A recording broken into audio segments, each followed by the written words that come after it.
Welcome back to Nomadic Diaries. Today, we're diving into the fascinating world of cultural intelligence with someone who's made it her mission to help people thrive across borders.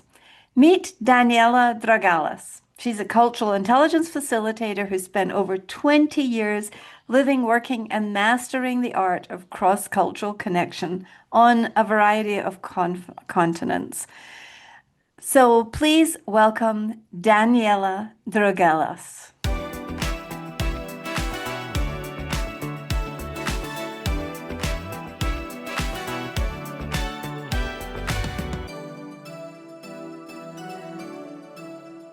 Daniela Drogelas, welcome. Thanks for being here.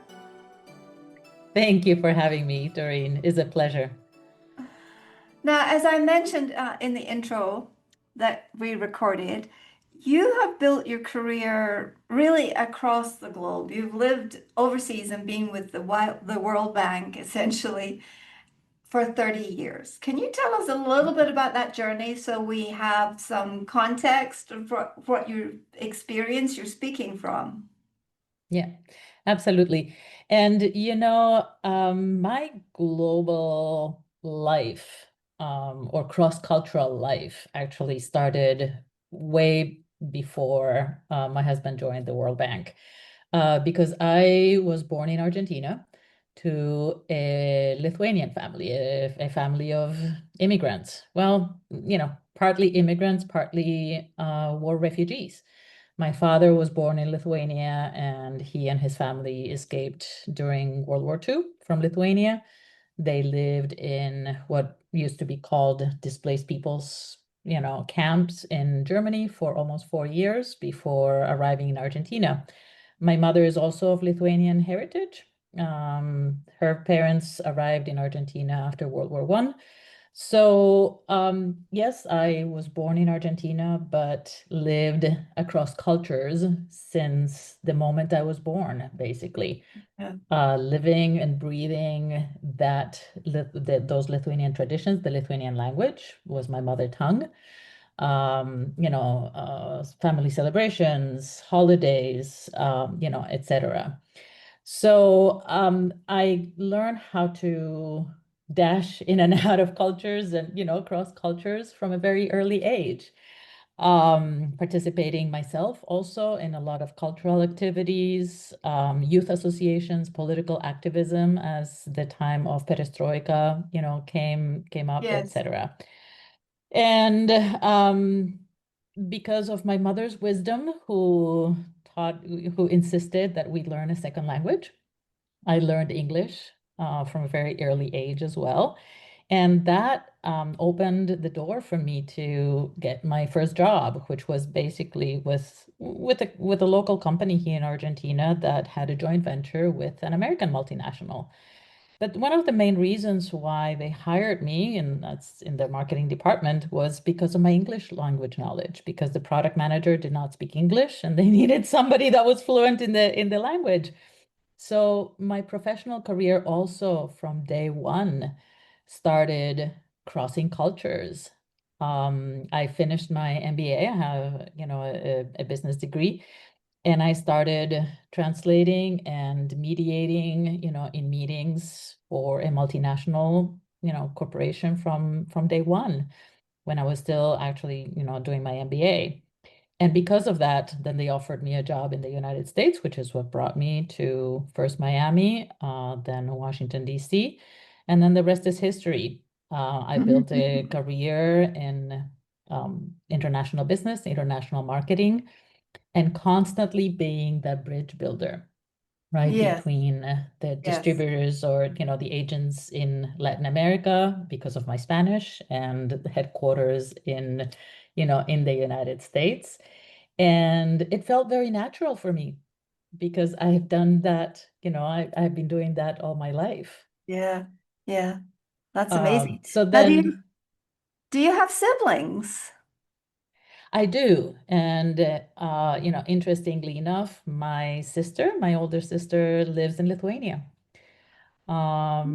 She decided to look for opportunities over there. And since 1995, she's been living, and has settled in Lithuania. So I go Oh, there very often. And I still yeah, have, quite a few other, more distant relatives. sure. So you will be juggling cultures for a long time. So you were, Yeah, pretty much. do you consider yourself a third culture kid? Well, Doreen, third culture kids is defined as, those who had spent a significant part of their developmental years abroad, Broad, right. in a different culture. My developmental years, although I did spend a year and a half in Germany because of my dad's job, but my developmental years were spent in Argentina. Mm, So I was not moving. I was here, in Argentina until I finished university, but I was crossing cultures, sure. right? Like I All said, the every time. every weekend, Yeah. the Yes. languages that we spoke at home and everything. So I would say I consider myself more of a cross-culture kid, not a third Yes. culture kid. Yes. Thank you. Maybe a third culture adult, because then we moved as Yes. adults, right? And Yes. you brought up the World Bank earlier. My husband is also of Lithuanian heritage, so we share that. But he has been employed by the World Bank for over 30 years. And because of his job, we lived in China, we lived in Indonesia, we returned back to Washington and repatriated to the United States, and now we're living in Pakistan. So I would say that I'm more of an adult cross culture. I don't know, exactly how to Yes. define it, A but more of my ATCK. mobile life. Yeah, Yes. you know. Yes. If I'm around people who need to have the labels or want a label, I'll say I'm an ATCK because I went overseas before my brain was fully formed. Yeah, When I was yeah. 22, but I had had a lot of exposure to international cultures before then. So, I mean, Hmm. those are just placeholders. And sometimes I think we get we use these abbreviations as shortcuts for thinking instead of really letting things sink in and, Hmm. and really being curious. So I'm just being very curious about your background today. So, was there one moment was there a particular transition that made you think, what else is there out there? What else should I be thinking about? Because I know that you have become and you've steeped yourself for the last several years in the new science, which is cultural intelligence, correct?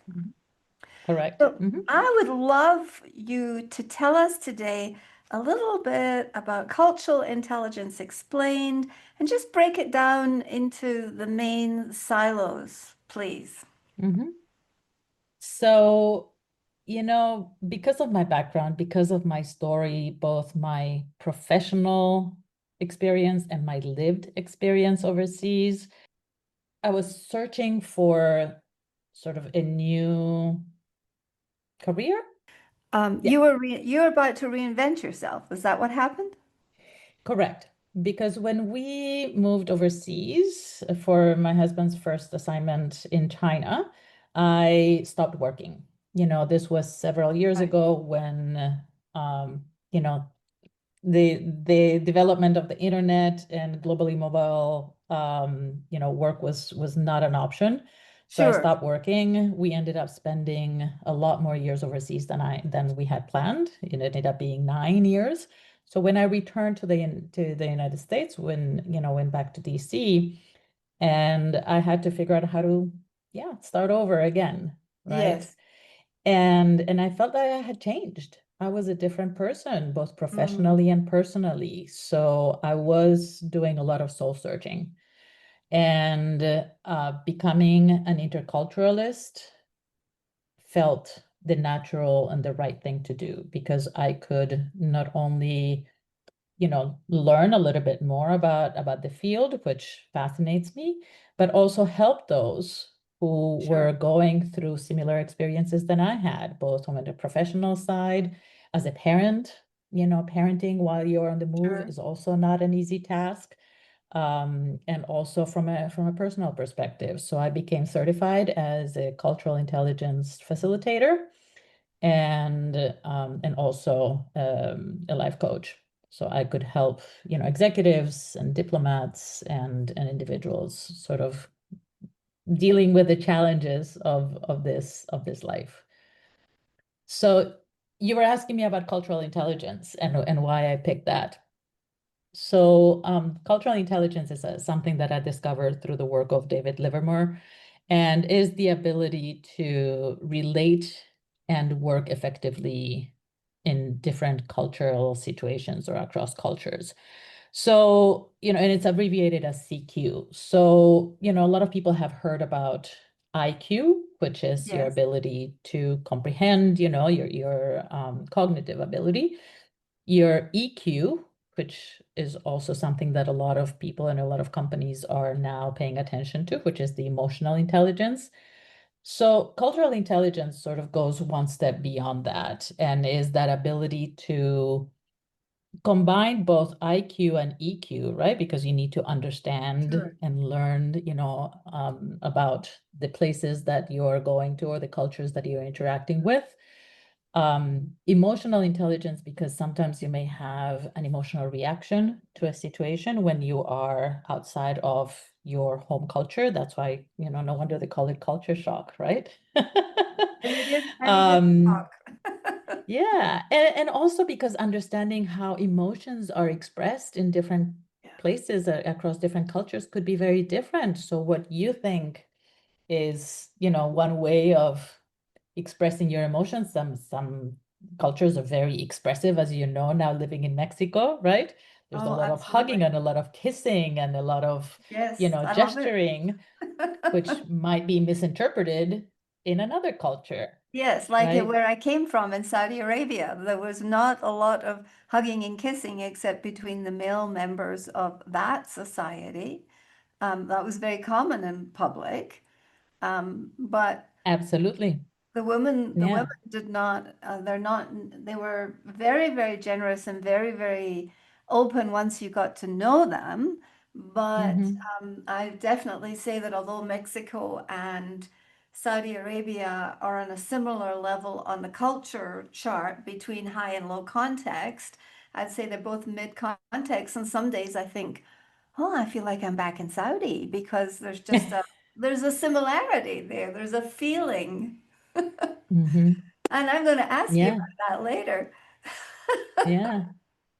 Yeah, so again, you need sort of all of them, right? When you're working with multicultural teams or moving across cultures or working across cultures, you need all of them, right? The IQ, Yes, the EQ, and the cultural intelligence, which is exactly what you just mentioned. You have that ability to recognize that there are certain things that are different and certain things that are the same, right? And being yes. able to discern that is really important.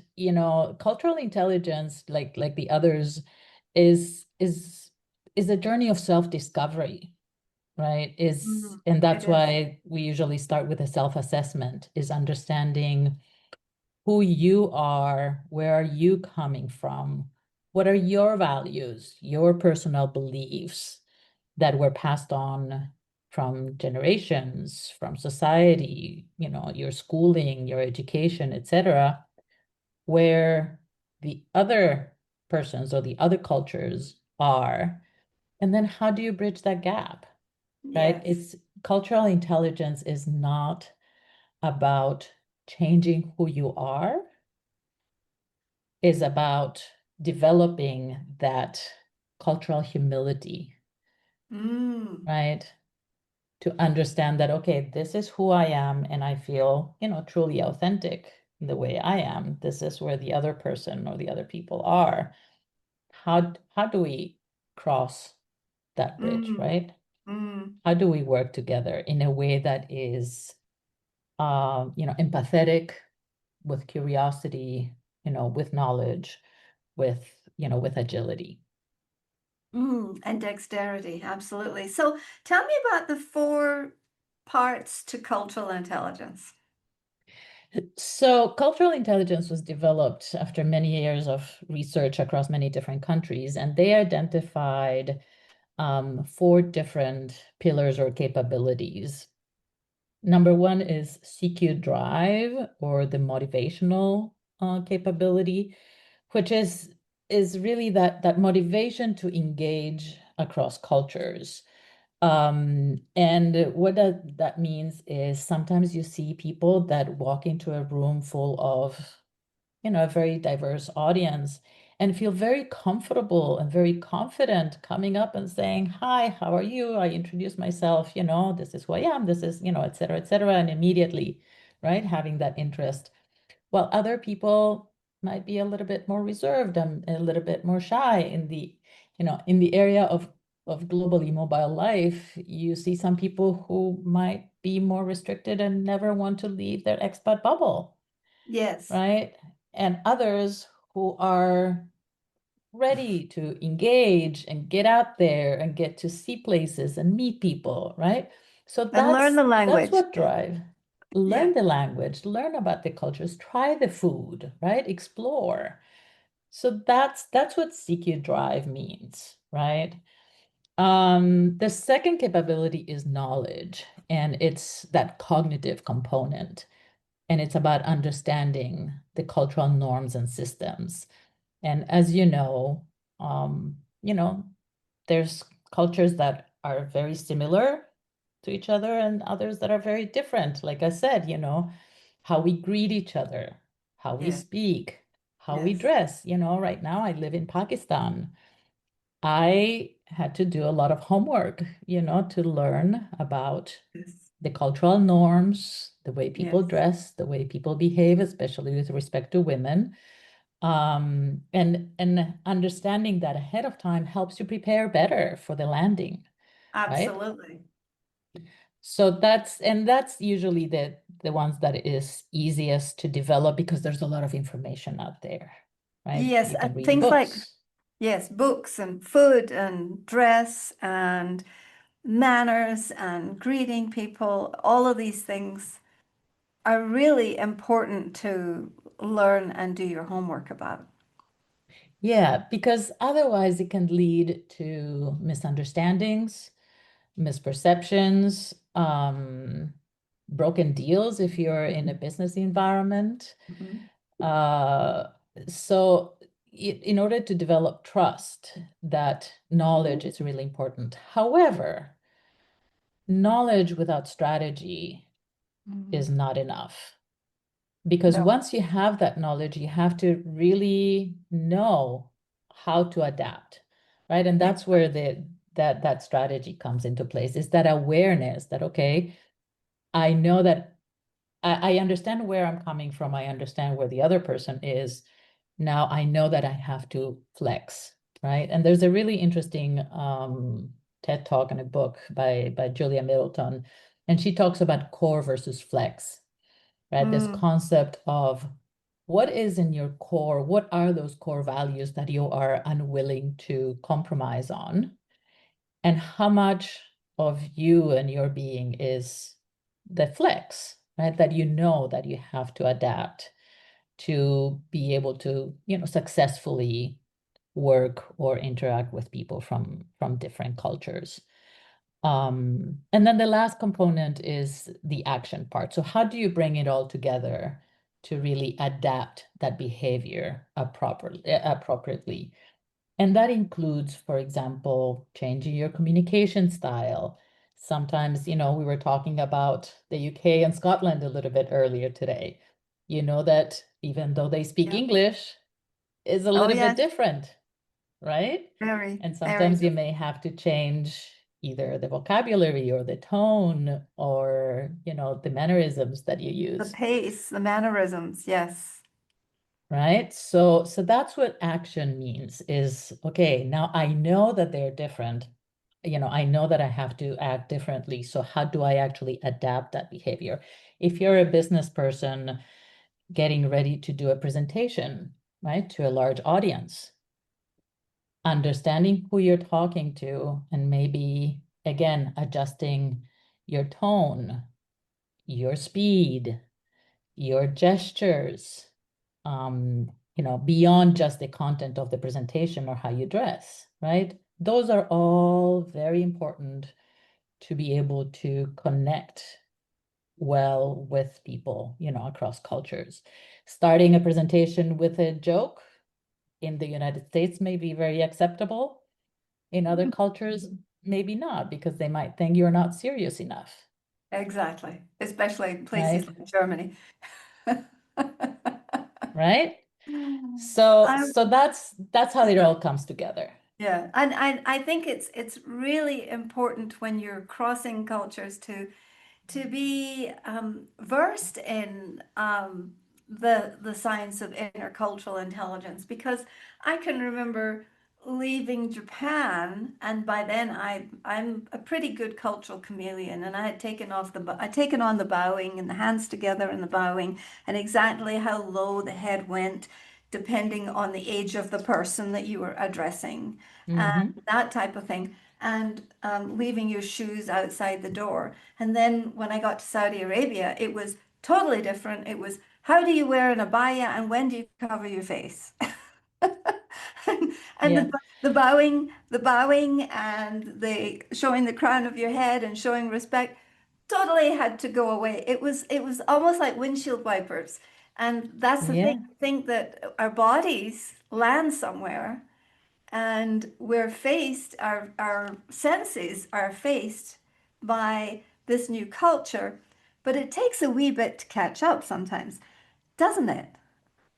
absolutely. And it's not easy. And that's why, research indicates that CQ is malleable, right? And it can be developed over time Yeah. because, yes, it takes time to catch up. It takes time. And, the more you do this, coming in and out of cultures, you sort of get to know the drill, but you can still make mistakes, right? And you can still, have surprises. I'll share a fun story for me. In Pakistan, I was invited to dinner to a family's home and I was getting ready to leave. It was about 9:30 p.m. So before leaving, I asked the hostess if I could use the restroom, right? And I mean, granted, in Pakistan being a former British colony, English Yes, is widely spoken, so it sure. makes communication very easy. So I asked the lady of the house, I said, can I please use the restroom? So she said, yes, please, no problem. So she walks me upstairs, opens the door to a well-appointed guest bedroom with a mattress and everything. And she said, take all the time you need. Literally the And that's restroom. She showed you to a bedroom to get some rest. That's an and that's Americanism. Yeah, in Britain we'd say, "Where's the loo?" well, and then that's when I realized that I thought we were speaking English, but there was clearly a Yeah. miscommunication. I said, no, no, no, no, I meant washroom, Bathroom. right? Yes. Or bathroom or washroom, right? But Something. restroom Yeah, was clearly misinterpreted, right? exactly. And and then she asked me, well, do you want the Indian one or the Western one? I said, I don't care. Yeah. Yes. But it Yes. goes to show you that even after, over 20 years, of globally mobile life, Oh, we can there's still have always more. misunderstandings. And isn't that part of the wonderful? I think that's the wonder and the awe that we have to maintain. That if we're living overseas, we can't allow the the novelty, the difference, or the parts that charm us to wear off and just become regular. I think it's important to Mhm. build in awe, respect as a guest in someone's country, but also the awe and the wonder for the differences. Absolutely. And that's where, curiosity comes in and is really important, right? Not to lose that. But I just wanted to go back to something that, when you were talking about Japan versus Saudi Arabia, and it reminded me of another concept that I learned from David Livermore, which is, tight cultures versus loose cultures. Yes, And yes, when you move from one to the other, right? And a tight culture, just to be clear, are those cultures that have very set, expectations of behavior, dress code. You mentioned two of them, Japan, right? Saudi Arabia, Korea, right? Yeah. Pakistan, where I live, right? They have very set rules Yes. and norms or expectations. Loose cultures, you live in a loose culture now. Mexico, Argentina, where I grew up, most of, the more Western European um, countries like Italy or Portugal or Spain, not so much the UK. The UK also tends to No. be quite, Yeah. strict Formal. and Very formal. formal, right? Yes. Yes. So these are the differences. So when you move between loose cultures, the adaptation might be a little bit easier. You still have to learn that there Hmm. are differences, right? But you behave whichever way, you feel is best, and nobody's going to judge you too much, right? And you Right. feel a little bit different. In a tight culture, moving from one tight culture to the other, like you said, from Japan to Saudi Arabia, it was a big change and you had to learn a lot. Now, when you move between a tight culture and a loose culture, that's where the Yeah. gap becomes greater Yeah. because it requires much more effort, either way, right? Does Um, it does it require much more effort because your behavior has to change? Or does it require much more effort, do you think, because your senses are grappling with a different experience of life? That's kind of a you deep know, question, sorry. that deserves a whole other podcast. No, I think it is because culture is something that we grow up with, right? And those cultural values and expectations are passed on from generation to generation, through our parents, our educational systems, our societies. So if you grow up in that society with those values, it becomes normal, right? Yes. You adapt them as everyday life, right? The women Yes. in Saudi or, in the Arab countries where the abaya and, it's natural for them. They don't think, No. there's It's any other automatic. way. It's automatic. You put it on, you wrap your head, yes. Yeah, right? But then they might visit Greece or Italy, where all the ladies are with shorts and short skirts and spaghetti strap dresses, and some of them might feel uncomfortable because Yes. that's not how they grew up, and vice versa. So I think is the nature of culture, right? And that's why understanding those are very deeply ingrained values, belief systems, sometimes very tied to religion, right? In the case of Saudi and the case Yes. of Pakistan, And your right? belief. Yeah, your belief And system your is so belief systems, embedded. your Yeah. religion, right? So, like I say, in Pakistan, Islam is a way of life, not just a religion, right? Because it really permeates into food, dress, behavior, laws, education, etc. So, yeah, I think that's why it becomes a little bit, more challenging sometimes when you move from a between, tight and loose cultures. A tight and a loose culture. Well, that's fascinating. Now, um, I think that this means that one size fits all does not relate to any cross-cultural experience because we're all so different, right? We all have We're different all, motivations. We all have mhm, different levels of knowledge. We all have different abilities on how to apply strategy. And and then we absolutely. all have the part whether we're procrastinators or activators and what are we actually going to do with this information, right? Yeah. And at the end of the day, we're all human beings, Exactly. right? So, when you look at some of the research out there that talks about cultural dimensions, you may be familiar with Trumpnars and Yes. Hofstede, etc.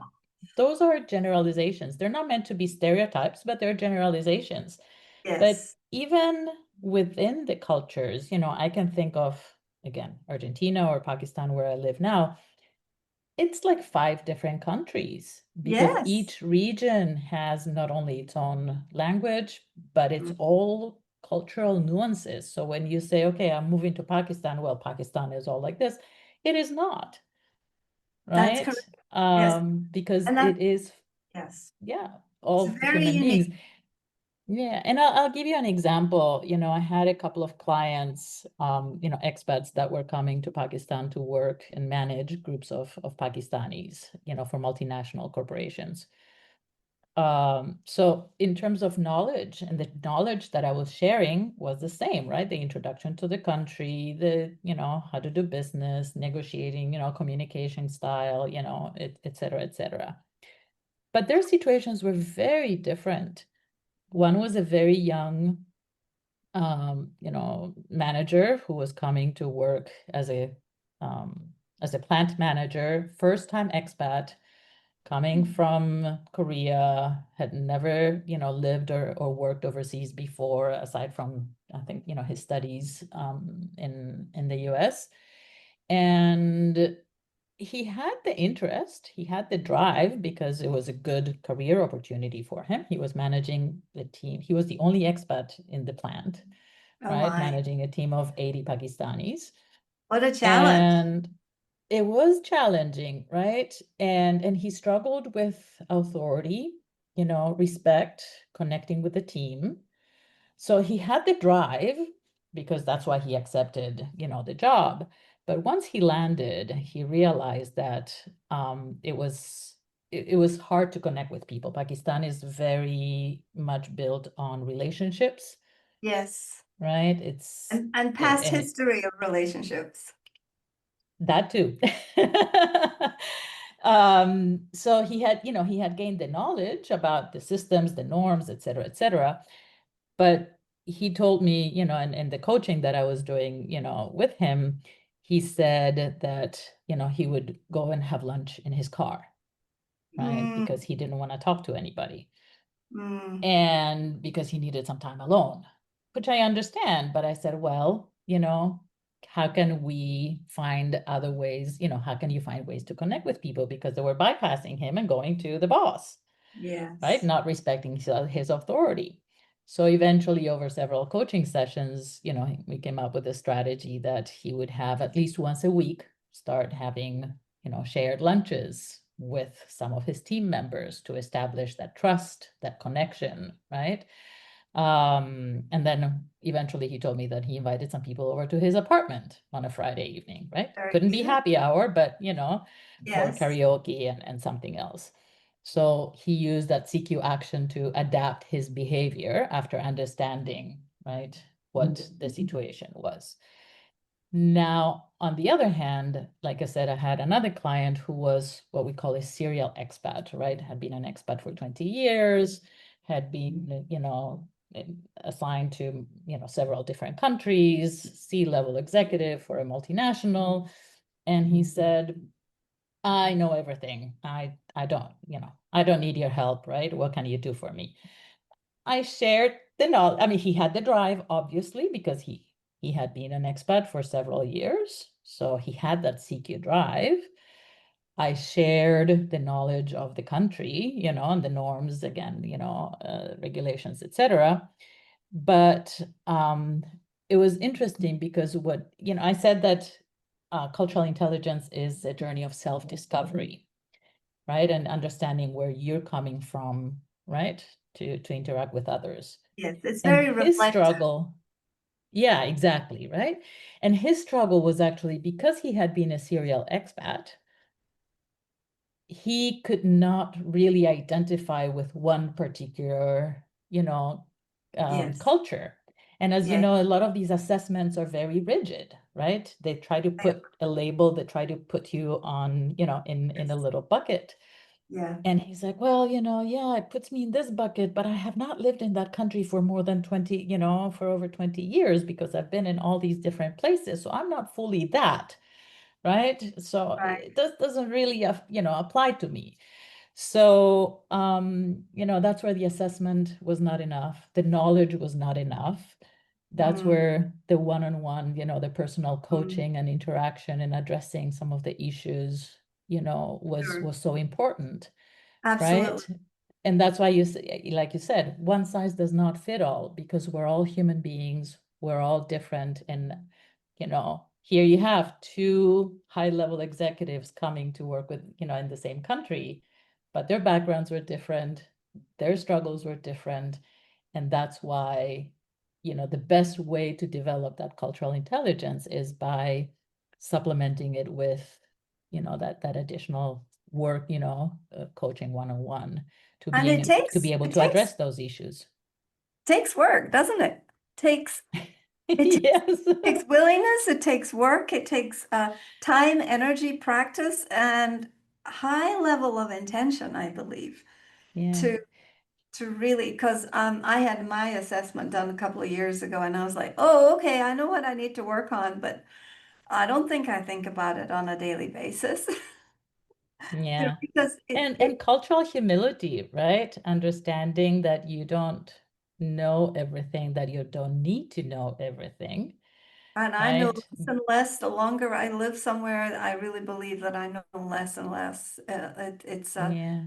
It's not, it doesn't feel like the law of diminishing returns, but I think in many ways, because culture is so deep, it's it feels bottomless at some point, and I sometimes Yeah. get a little overwhelmed and a little swamped by that. Mm-hmm. But not losing that sense of curiosity, I think, is really important. And sometimes it can be hard, when you move. I've done it multiple times now, and I know that once that honeymoon period ends, you sort of want to just feel a Yes, little bit of comfort in one place. And it takes work. It takes work to establish new networks, to find new friends, to yes, figure out where to go grocery shopping and the yes. doctors here and there. And that emotional toll is also something that where one size does not fit all. Absolutely. And it takes energy, repetition, and also time spent with people, I've noticed. Mm-hmm. And maybe more time needs to be spent with people. I kind of get the feeling that with the internet now, because we're also hypnotized by screens, that nowadays it sometimes maybe takes a little longer to get to know someone than Mm, it used because to. it's easier to just stay home with your phone, right? As Well, opposed to making the effort to yes. get out, put yourself out Yeah, there. exactly. It is effort and it is energy. It requires energy. Mm-hmm. And I think there's a part of us that needs to tell the truth about when I'm just, stretched. I'm getting better at saying, this was my bandwidth for today, and I can't cope with doing one other thing or one other event or one other interaction.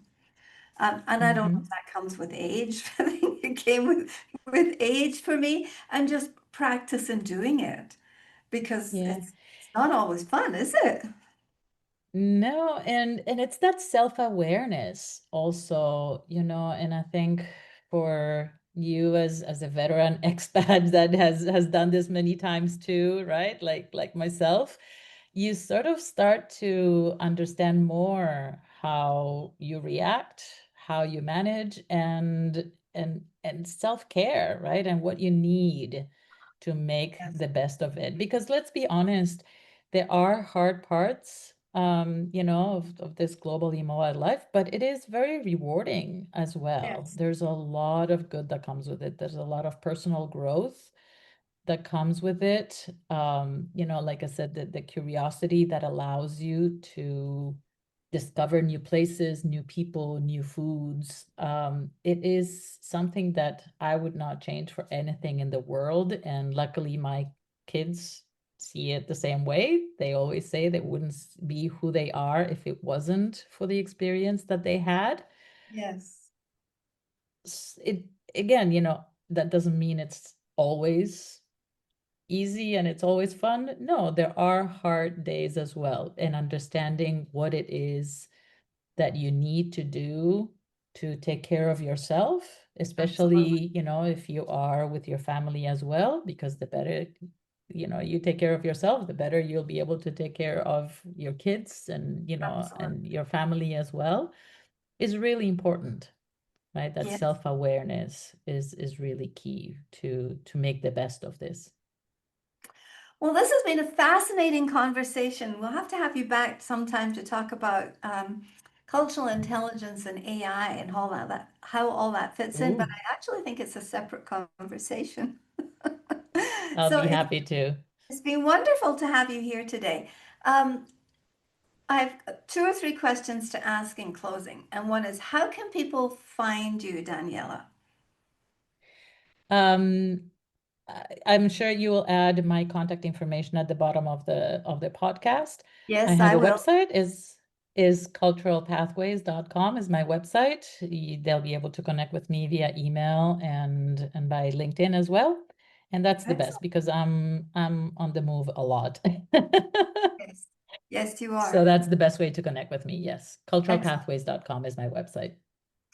And if I were to ask you three words that you would use to describe that sense of home, what would those three words be today? Because I know it changes.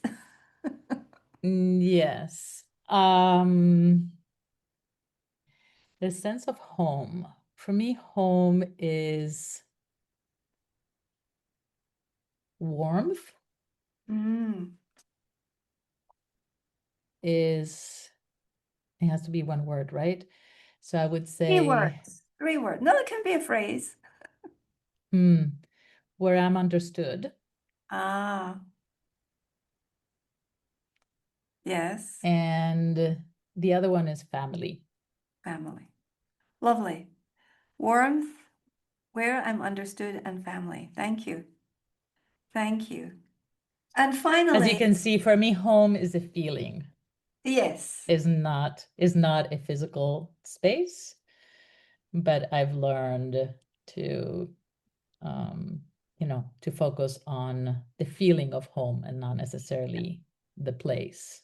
Although I try to, plant my trees where I land, sure. because I think it's important also to create a sense of home wherever you are, even if it's only for a few years.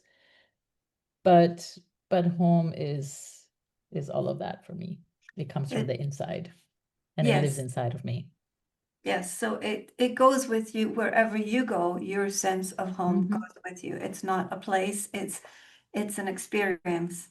And for you, is that an experience that you have? I'm guessing, and I'm just guessing, that you are a masterful homemaker. That wherever you land, you just get busy and you build your nest and you make your nest as best you can with the resources that are available in that country and that place. And that I think that's a just a wonderful portable skill to have. Hmm. I think you're right.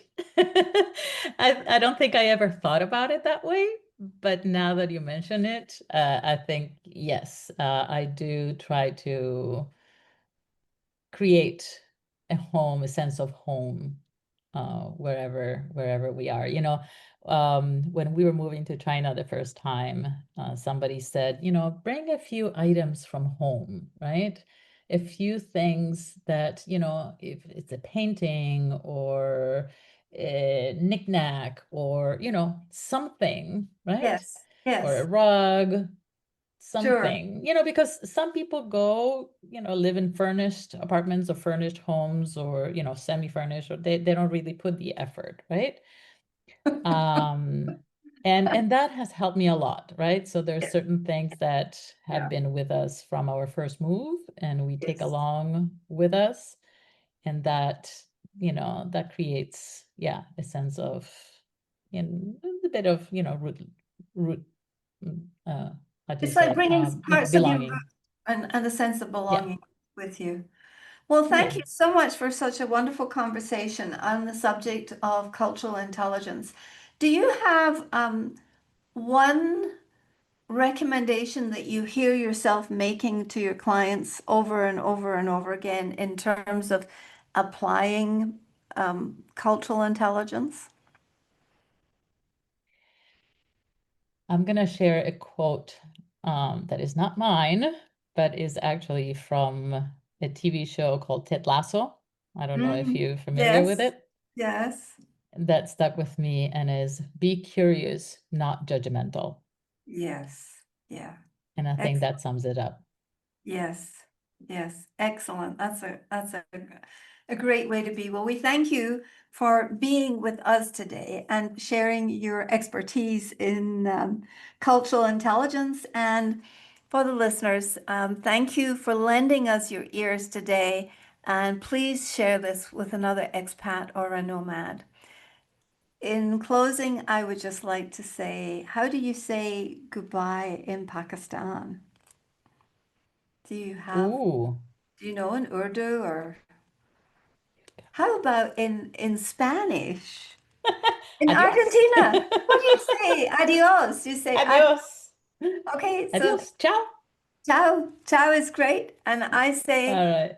hasta luego, ma salama, and sayonara. Studio would be in Lithuanian. So I'll add that to the mix. Excellent. Thank you. All Bye-bye. right. Bye.